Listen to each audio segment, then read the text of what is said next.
Ajaran tauhid itu yang membuat umat Islam menang. Orang yang bertauhid itu disebut dengan orang yang beriman. Dan orang yang beriman itu dipastikan akan beruntung. Siapa yang memastikan? Allah. Apa kata Allah? Qad aflahal mu'minun. Pasti beruntung orang yang beriman. Pasti jaya orang yang beriman. Pasti sukses orang yang beriman. Itu bukan janji manusia, itu janji Allah Subhanahu wa ta'ala. Orang yang beriman, yang mengakui dengan tulus ikhlas, wallahul ladzi la ilaha illa. Jadi yang mengajarkan kepada kita siapa Tuhan kita, itu Allah. Kalaulah Allah tidak memberitahu kepada kita siapa namanya, sampai kapanpun kita tidak tahu siapa nama Tuhan kita. Maka saya sering menceritakan itu, sebelum Islam datang, macam-macam kepercayaan orang. Orang animisme menganggap segala sesuatu itu memiliki anime. Anime itu artinya ruh. Kalau bahasa orang kampung, penunggu. Ada penunggunya itu. Makanya dulu atuk-atuk kita selalu memerintahkan, kalau kalian mau masuk ke hutan, permisi dulu. Atuk, nenek, jangan ganggu cucu. Cucu mau cari makan dalam hutan. Kenapa? Sebab diakui ada penunggu hutan. Kalau ada pokok besar, tidak boleh macam-macam. Kenapa? Sebab pokok besar itu ada penunggunya itu. Kalau mau lewat dari situ, permisi. Atau nenek, cucu mau lewat, jangan diganggu. Itu orang dulu. Kalau orang sekarang, termasuk Bang Abridar, kalau nengok pokok besar, bukan penunggu yang dibayangkan, tapi ada harganya itu. Kalau kulim berapa sekubik, ya. Kalau tembusu berapa sekubik. Kalau orang dulu enggak, itu ada penunggunya itu. Sungai besar, ada penunggunya itu. Sehingga tidak boleh macam-macam di sungai. Karena nanti penunggunya marah. Keyakinan bahwa segala sesuatu ada ruhnya, ada jiwanya, ada penunggunya, itu yang disebut dengan animisme. Itu merupakan kepercayaan orang terdahulu. Penunggu-penunggu itu, ruh-ruh itu, jiwa-jiwa itu memiliki kekuatan. Dia bisa memberi manfaat, tapi dia juga bisa memberi mudarat. Dia bisa menolong, tapi dia juga bisa memusnahkan. Maka naik dari animisme menjadi dinamisme. Keyakinan kalau satu benda itu punya kekuatan sehingga kita meminta-minta tolong kepadanya. Di Jawa, di Laut Selatan itu diyakini ada seorang perempuan cantik, jelmaan dari ratu penguasa pantai selatan yang bernama Nyi Roro Kidul.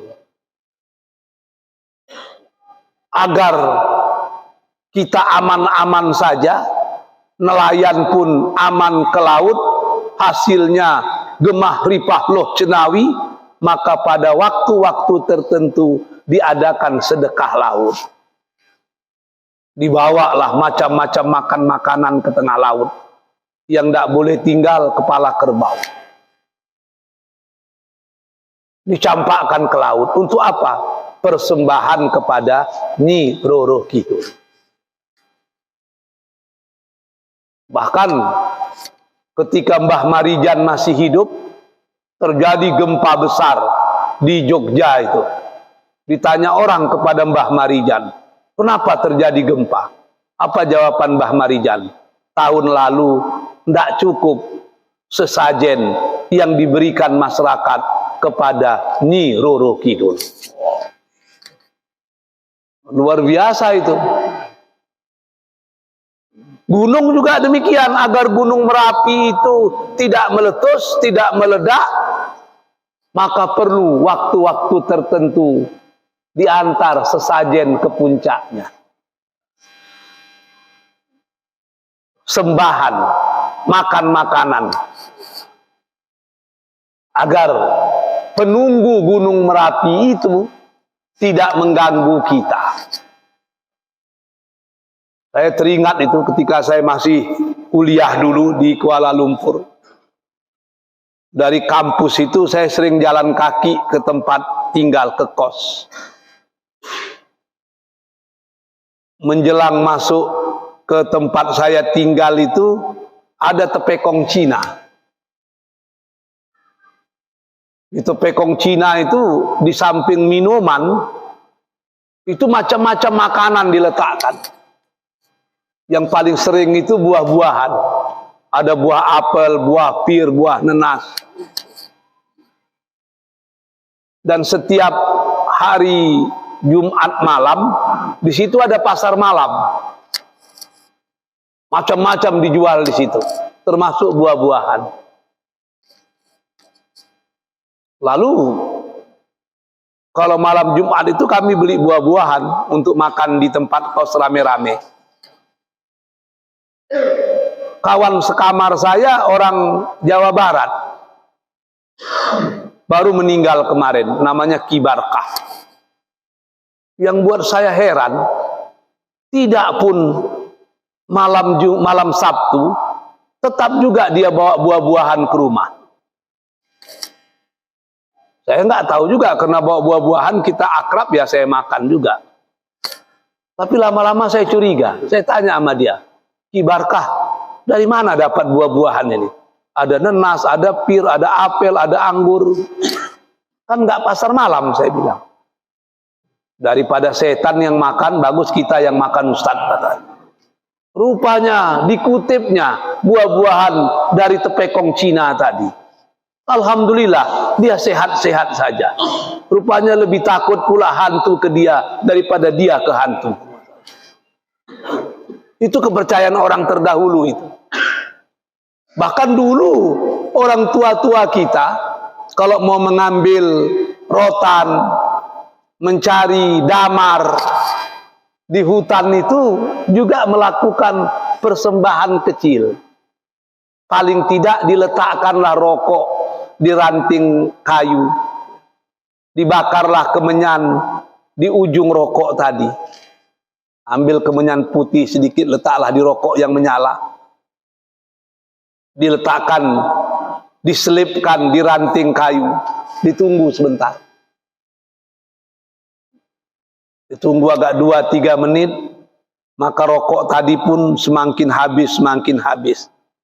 Ketika rokok tadi sudah tinggal setengah, baru masuk ke dalam. Kok baru sekarang masuk? Iya. Penunggu hutan sudah mengizinkan kita. Buktinya apa? Rokok tadi sudah tinggal setengah. Penghuni hutan sudah rela kita masuk. Ciri-cirinya, rokok yang kita berikan sudah dihisapnya. Dulu itu biasa itu. Itu yang disebut dengan dinamisme. Kepercayaan akan ada kekuatan-kekuatan yang bisa memberi mudarat dan juga bisa memberi manfaat. Nanti naik lagi ke atas yang disebut dengan politeisme. Apa itu? Pemilik kekuatan-kekuatan itu banyak. Setiap tempat ada penunggunya. Setiap tempat ada pemilik kekuasaannya. Di laut ada namanya dewa laut. Di sungai penunggu sungai. Di gunung penunggu gunung. Di udara penunggu udara. Macam-macam itu. Semua ada. Karena setiap tempat itu ada penunggunya, maka agar kita selamat di tiap-tiap tempat itu, kita mesti bersahabat dengan penunggunya. Saya teringat itu, ketika berada di Pulau 7, di Pulau Midai sana, orang-orang tertentu, itu sekuat apapun ombak, dia tetap ke laut. Saya tanya dengan adik ayah saya, ini kan musim tengkujuh ini. Musim utara, ombak besar. Kenapa orang tadi masih ke laut? Jawabannya apa? Orang tersebut memelihara hantu laut. Kalau dia memelihara hantu laut, sebesar apapun ombak, dia pasti selamat. Karena hantu laut selalu menjaga dia. Itu keyakinan. Maka pada malam-malam tertentu, ketika bulan purnama, disiapkanlah persembahan untuk hantu laut tadi. Biasanya ada pulut kuning, ada ayam panggang, ada telur rebus. Itu dicampakkan ke laut, di tempat yang diperkirakan tempat tinggal hantu laut tersebut. Kalau dia ke gunung, lain lagi. Kalau dia ke lembah, lain lagi. Karena setiap tempat ada penunggunya. Itu yang disebut dengan politeisme.